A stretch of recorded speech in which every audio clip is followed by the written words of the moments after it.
جب اللہ کو دیکھیں گے نا، ہاں سب سے پہلا ٹائٹل اللہ کیا دے گا؟ یہاں انبیاء بیٹھے ہیں، شہداء بیٹھے ہیں، علماء بیٹھے ہیں، صوفیاء بیٹھے ہیں، نمازی بیٹھے ہیں، حاجی بیٹھے ہیں، عمرے والے بیٹھے ہیں، حج والے بیٹھے ہیں، زکوٰۃ والے بیٹھے، سب نیک لوگ ہی بیٹھے ہیں، نیک مرد عورت بیٹھے ہیں.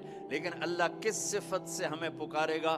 مرحبا بالصادقین، مرحبا میرے سچے بندے. سچ اللہ کو اتنا پسند ہے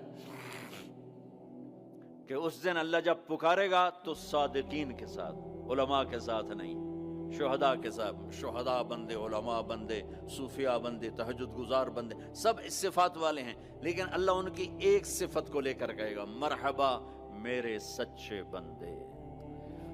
تو جب اللہ کو دیکھیں گے نا تو اللہ تعالیٰ فرمائیں گے میرے وعدے پورے ہو گئے؟ کہا جی پورے ہو گئے. کہا اچھا اب اس سے بڑی چیز دے دوں جو دیا ہے؟ کہا جی کیا؟ کہ جاؤ میں راضی ہو گیا، اب کبھی ناراض نہیں ہوں، اب کبھی ناراض نہیں ہوں.